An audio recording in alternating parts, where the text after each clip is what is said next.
This is the story of Sufyan, a poor boy whose own brothers throw him out of his home, falsely accusing his wife Nafisa of theft. Sufyan takes his wife to another city, where he works day and night to earn some money. Then a goldsmith teaches him the trade. But while learning the trade, a Nawab's precious bracelet breaks in his hand. The smith threatens to throw him out of the shop. Still, his wife Nafisa does not leave him. She supports him in every difficulty. Will Sufyan be able to fight all these troubles? Or will he lose his faith? Watch the whole story to know this. In an old city where narrow streets were hidden in the shadows of old buildings, a simple house stood. The house was on the corner of a small street, where the morning call to prayer would come from the minaret of the mosque and reach the door of every house. The minaret of the mosque was the heart of the city. Its sound would fill every heart with peace. There were 3 brothers living in the house. The eldest was Ahmed, who had made a name for himself in the cloth trade. His shop was in the largest part of the market, where silk clothes, dree pears, and colorful shawls were sold, and people would stand outside his shop and admire the clothes. Ahmed had a stern face, a weight in his voice, and he was the head of the house, making decisions and taking care of the family. The second brother, Karim, was a laborer who worked from morning to evening, sometimes lifting stones for the emirs, sometimes carrying heavy loads for the tasers. His face was full of fatigue, wet with sweat, but his hard work paid for the household expenses, and the youngest was Sufyan, whose face was always bright, his words good, and his deeds pure. Sufyan's heart was illuminated by the light of the Quran. He would get up early in the morning for the Fajr prayer, do the Qibla, and walk towards the mosque, his steps slow but firm, as if the remembrance of Allah was with him with every step. Inside the mosque, he would pray, recite the Quran. The words of Surah Yasin would reach his heart. After the prayer, he would pray, raising his hands, "May Allah grant peace to my family. Guide us." Returning home, he would sit in the courtyard, where the rays of the sun would dance on the ground, and the neem tree would sway in the wind, its leaves casting a light shadow on the ground. Holding a cup of tea in his hand, he would talk to Nafisa. Nafisa, his wife, a beautiful and faithful woman, always prayed for her husband. She would wake up in the morning and go to the kitchen, where she would bake bread on an iron plate, spread it on a plate, and chop vegetables with an old knife. Her voice echoed in the kitchen. Her face was simple, but there was a deep sadness in her eyes, the tension of the family and the quarrels at home. She would say, "Sufyan, pray in the mosque today. Maybe Allah will give you peace." Sufyan would smile. "Insha'Allah, Nafisa, Allah will listen." Every Friday they would go to the mosque and pray to Allah for peace and blessings. But the atmosphere at home would not be cool. Nafisa would cry secretly at night, hiding her tears, and Sufyan would comfort her. "Nafisa, it is Allah's time. Be patient, He will have mercy on us, just as He did with Ayub, peace be upon him." That surah would be explained. Indeed, every with difficulty comes ease, and the two shared hope with each other. No one in the house except Sufyan liked Nafisa. Ahmed's wife Zainab and Karim's wife Fatima were jealous of her. Zainab's face was always full of anger. She said Nafisa was spreading discord in the house. There was no peace because of her. Fatima also scolded her. This woman was ruining the house. Everyone was worried because of her. Nafisa worked all day at home, from morning to evening, washing dishes, cooking, washing clothes, and taking care of small household chores. One morning, Zainab shouted, "Nafisa, you washed my shawl wrong. It got stained." Nafisa apologized. The Bawa also got angry. "I washed it again," but Zainab told her off. "You always make mistakes. You are a burden to the house." Ahmed and Karim also hate her. Ahmed said, "Sufyan, this woman will ruin you." "Throw her out of the house," Karim would taunt. "What did she give you by marrying you?" Only trouble and quarrel. Sufyan would defend his wife, saying, "Brother Nafisa is my responsibility. Don't blame her." Allah is watching. He will do justice, but the daily quarrels would tire his heart. He opened the Quran at night. The verse of Surah Al-Baqarah came, "And we will give you some food today, from hunger, loss of property, loss of life and loss of fruits, and give good news to those who are patient and asked for patience, or Allah give me courage, give peace to my heart." Sufyan's life was simple, but there was a joy in it, the joy of faith. After the Fajr prayer in the morning, he would sit in the courtyard of the house with a cup of tea in his hand, where the chirping of birds and the warmth of the sun would soothe his heart. Sometimes he would talk to Nafisa about her health, sometimes about the household expenses, sometimes about the sermon of the Imam of the mosque that he had heard the previous Friday. Then he would go to his small pottery shop, which was in an old part of the market, where old shops were crowded together. The shop was small, but the shine of the old pots and the clink of plates attracted people there. The shop opened at 10 in the morning. Sufyan would arrange the goods: iron plates, brass pots, silver spoons, and an old samovar, which people liked for tea. Customers would come and chat.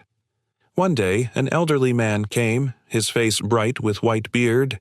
He said, "Son, I need a strong pot that will heat food quickly and last a long time." Sufyan smiled. "Uncle, take this. It is made of good quality. It will last for years." With God's prayers, he would show the goods, price them, and send each customer off with a smile. "Remember to come back in prayer. In the afternoon, I would go to the mosque for the morning prayer. There we would meet friends and talk about the meaning of the Quran. A friend, Bilal, would say, 'Sufyan, your heart is pure. May Allah give you peace.' Sufyan would smile and say, 'Amen.'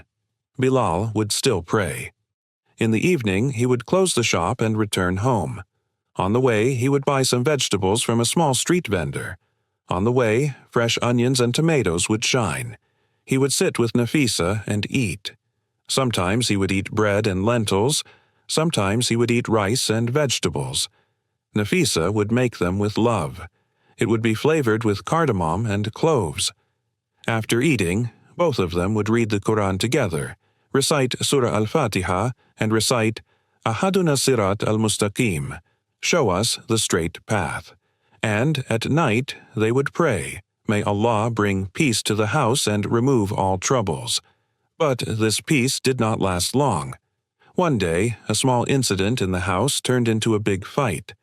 Ahmad's son, Bilal, passed by Nafisa while playing and fell. His hand was broken. Zainab shouted, "Nafisa has dropped my child." This woman is the enemy of the house. Nafisa forbade her. "Sister-in-law, I have done something." "No, she fell while playing. I was just watching." But Zainab made a big deal out of it. "You are a liar. You always create trouble." Ahmed and Karim came and a tantrum broke out. Ahmed said, "Sufyan, your wife is the enemy of the house. She hurt our child. Now she will not be in the house." Karim scolded you. "You are crazy after her. You forgot your family because of this. Everything is being ruined." Sufyan replied, "Brother Nafisa did nothing. You people always blame her. This is wrong. Allah is watching." The matter was so big that Ahmed slapped Sufyan, choked him, and Karim threatened, "This house is not yours. Take your wife and leave. Yes, otherwise we will throw her out ourselves."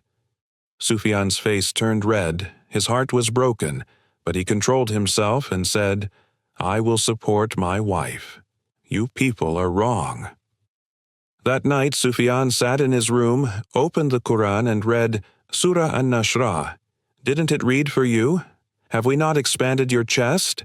Indeed, with every difficulty there is ease. Indeed, with every difficulty there is ease." He wept heartily, but the verse gave peace to his heart.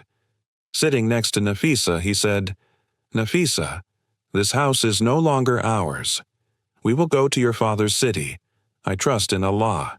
He will show us a new destination. We will start a new life."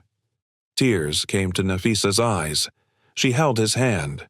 "Whatever you say, my husband, I am with you. Allah will help us." The next morning, they took their clothes, a small Quran, A few things like Nafisa's old necklace, a pair of silver earrings, and a small Sufi knife that was a sign of her father. And with faith in their hearts, they left the city. The journey was long, 2 days. On the way, riding a camel, the heat of the sun, fatigue, and sadness accompanied them. On the first day, they stopped at a small hut. There, they stayed in an inn, prayed and prayed. "O Allah, keep us safe and give us a new life." Nafisa made some food, some bread and water, and the two talked about their future.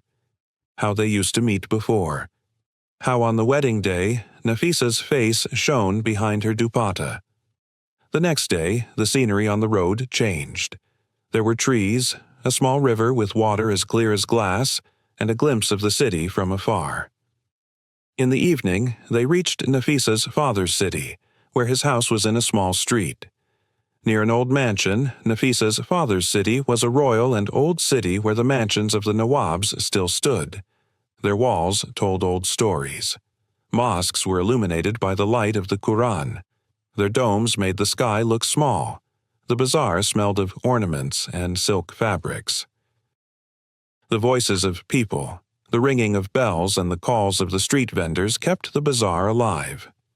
Nafisa's father, Abdul Rahman, was an old scholar and teacher who lived in a small house. His house was simple. One room contained an old bed, a wooden Quran stand, a small kitchen where an iron stove and a brass kettle was kept, and a small courtyard near the mosque where a half-tree was swinging in the wind. Abdul Rahman saw Sufyan and Nafisa. His eyes moistened. "Come, son, this is your home. Allah has sent you here. He will heal you. He will remove all your sorrows." He hugged them both and fed them the pudding he had made in celebration of his daughter's arrival. At night, he sat and recited verses from the Quran. He mentioned Surah Yusuf. How come difficulties come, but Allah helps? Abdul Rahman said, "Sufyan, be patient. With Allah there is no darkness. He gives ease after every difficulty."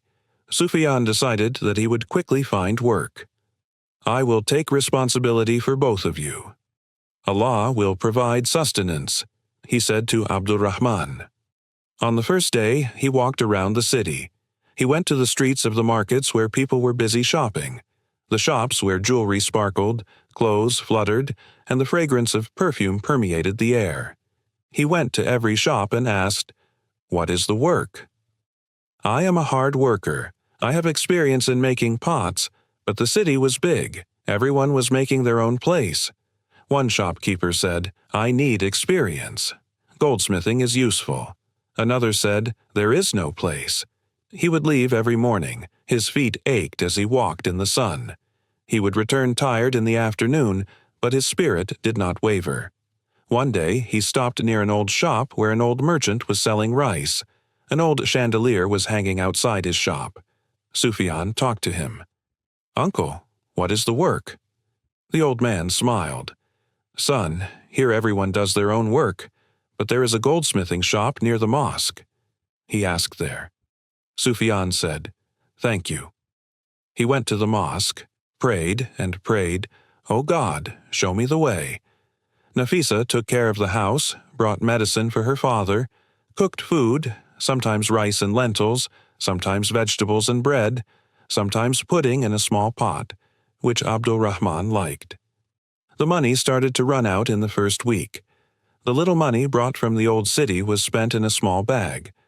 One day Nafisa said that there was no rice left today, only bread. Lazar gave her 5 rupees. He bought her some vegetables and lentils, but her heart was sad. She went to the mosque and prayed.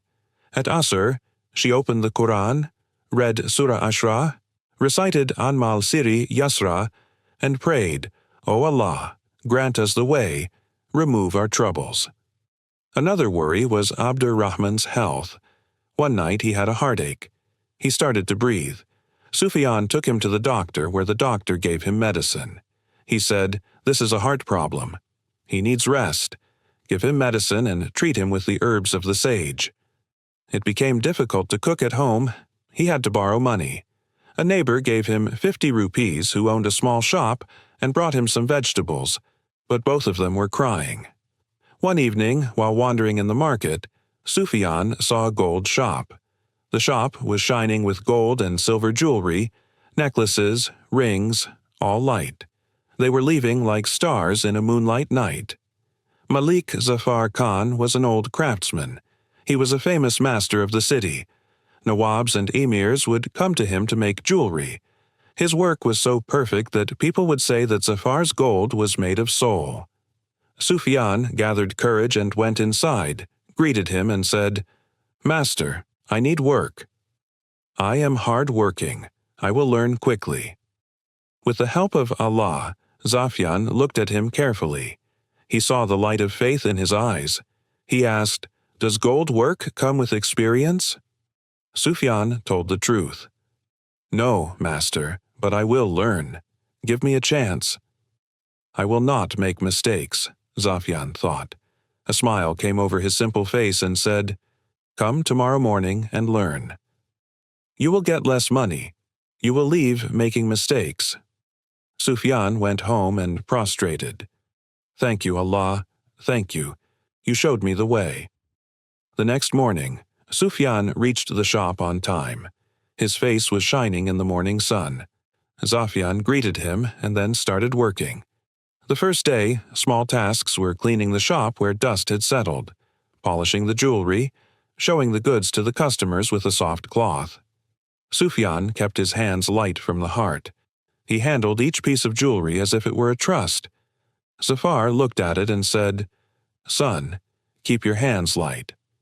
Work with your heart like you are worshipping." The next day, Zafar taught him how to melt gold. Melt gold on fire. Give it a small shape in a small pot. Sufyan's fingers burned and hurt, but he kept learning. The teacher told him how to do it. Zafar told him to control the fire slowly and handle the gold with love. At night, he returned home and talked to Nafisa. "Today, I melted gold. My finger burned, but I learned." Nafisa smiled. "You are hard-working. May Allah grant you success.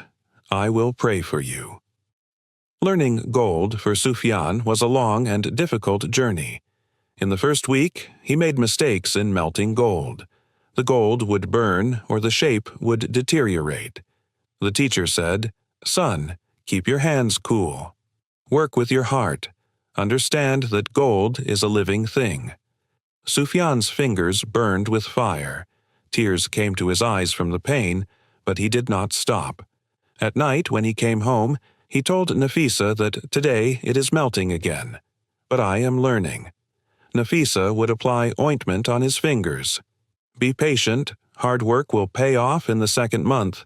He learned to carve gold, make carvings, but as his hands worked, the jewels deteriorated. Once there was an order from a Nawab. Sufyan made a mistake while carving a ring. The stone broke. Zafar got angry. It was the Nawab's work. It was a loss. "I will cut it again with a chisel." Sufyan stayed up all night and made it again. His fingers were full of holes. He prayed, "O God, help me." In the third month he learned to carve gold, but his hand was cut by the weapon. Blood was shed. Nafisa tied a bandage. Your patience will bear fruit. In the fourth month, he learned to set stones in the jewels. But as the stones fell, Zafar said, "Be careful, my son. This is a work of the heart." Sufyan worked hard day and night. He reached the shop in the morning. He returned tired in the evening, but he learned from every mistake. In the fifth month, he learned to make the entire jewel, but the first necklace deteriorated. Zafar said, "Make it again." Sufyan patiently studied for weeks. His fingers became hard, his heart became strong, and in the end, his work shone. A Nawab said, "This necklace is irreplaceable." Sufyan's head is shining. It was a test of his faith and hard work which he overcame with patience, but the troubles did not diminish. The first big problem came at the shop. One day, a Nawab's order was a gold necklace with red stones. Sufyan made a mistake while cutting the gold. A stone fell and broke. Zafar got angry and shouted, "This was the Nawab's order. What will he do if it is damaged? I will cut the celery now." Sufyan apologized. "The teacher made a mistake. I will take care of it. It will not happen again." At night, he opened the Quran in the mosque. He read Surah Al-Baqarah. We belong to Allah. He returned to him and thought, I learn from mistakes. May Allah forgive me and give me patience. The third problem was about his health. Sufyan developed a fever. The workload and exhaustion made him sick for 3 days. Nafisa gave him medicine and made him soup. My husband, rest. May Allah heal him. But the shop was abandoned. The money was low. Then one night the house was stolen. Thieves broke the door and took Nafisa's few ornaments, which were the symbols of her mother, a small necklace and a pair of earrings. Sufyan went to the city. He told the watchman to write a complaint, but he did not get any help. He was heartbroken. He went to the mosque and recited Surah Yusuf. He remembered the patience of Hazrat Yusuf, AES. He was like being imprisoned. His brothers betrayed him, but Allah helped him. He prayed, "O Allah, give me patience. This is a test, so help me." Zafar, who now considered Sufyan his son, taught him advanced work, such as designing, carving, and carving gold. Sufyan worked hard every day from morning to evening, staying at the shop, learning. One day, a Nawab came and said, "Sufyan, make a necklace for my wife, which has pearls and sapphires in it." Sufyan was very happy. He made a necklace that sparkled with stars in the moonlight night. The Nawab was happy. "This work is unmatched. You have magic in your hand." In a year, Sufyan became a craftsman. Customers started liking him. They said, "Sufyan's work is unmatched. There is light in his jewelry like faith." After a year, Sufyan's life started to improve a little. He was thinking of buying his own small house. He had seen a house in a small street where there was a small courtyard, 2 rooms, and a place near a small mosque. He talked to Zafar. The teacher of the partnership said, "Let me open a shop with you." Zafar smiled. "Son, you are ready. Your work is bright." But just then, Muhammad and Karim came from the old city. They got the news that Sufyan was earning well. They reached home with a fake smile on their face. They said, "Brother, forgive us. Come back. May the family be one." But in reality, their shop had suffered a loss. A big merchant did not give them money, and they came to ask for money. Sufyan fed them food and gave them the kheer that Abdul Rahman had asked for, and as much money as he could, keeping it in a small box. After withdrawing the money but not returning, the matter escalated. Ahmed taunted Nafisa. "This woman is still ruining you. There is no peace in the house." Because of this, Sufyan got angry. "Brother, don't bring my wife into the middle. You people kicked us out of the house. Now come for the money. Get out of here." The quarreling Karim threatened that he would forget us. "We will ruin you." Sufyan kicked them out of the house and closed the door. This incident deeply hurt his heart. He prayed all night. He repeated Surah Al-Fatiha. "He is the one who is the straight path. Show us the straight path," and prayed, "O Allah, grant me the ability to forgive you. Give my heart peace. Guide my brothers." Time passed. Sufyan opened his shop with Zafar. The shop was in a small street, but its shine spread throughout the city. He became a famous craftsman of the city. Nawabs, rich and common people, came to him to make jewelry. A Nawab said, "Sufyan, make a necklace with diamonds in it." For the celebration of my mansion, Sufyan worked day and night to make a necklace. The Nawab embraced him. His work would make him famous in the city. Sufyan's hard work paid off. He became a big man in the city. The Nawab became his friend. The shop grew, and artisans started working under him. He bought his own big house where there was a garden and a small mosque. He became rich through hard work but remained steadfast in faith. After a few years, Ahmed and Karim came to Sufyan. His shop caught fire and everything was destroyed. They left the city and came back saying, "Brother, forgive us. Give us work." Our shop burned down. Sufyan forgave them. Come, work in my shop. God will fix everything. He hired them, taught them gold, and the family became one again. Every morning he went to the mosque, prayed, and worked in the shop. Nafisa took care of the house, made food, sometimes biryani with saffron color, sometimes kheer with almonds added, and she served her father. Zafar became his friend and teacher. He often came home and drank tea and said, "Sufyan, your work is the glory of the city now." Sufyan smiled. "This is all the mercy of God." Teacher, this story is an example of patience, faith, and hard work. Sufyan's journey shows that difficulties come, but the path of those who trust in Allah is illuminated. Read the Quran every day, establish prayers and make supplications. This is the real jewel of life. If you liked this video, then like it, subscribe to the channel and press the bell icon so that new stories reach you first.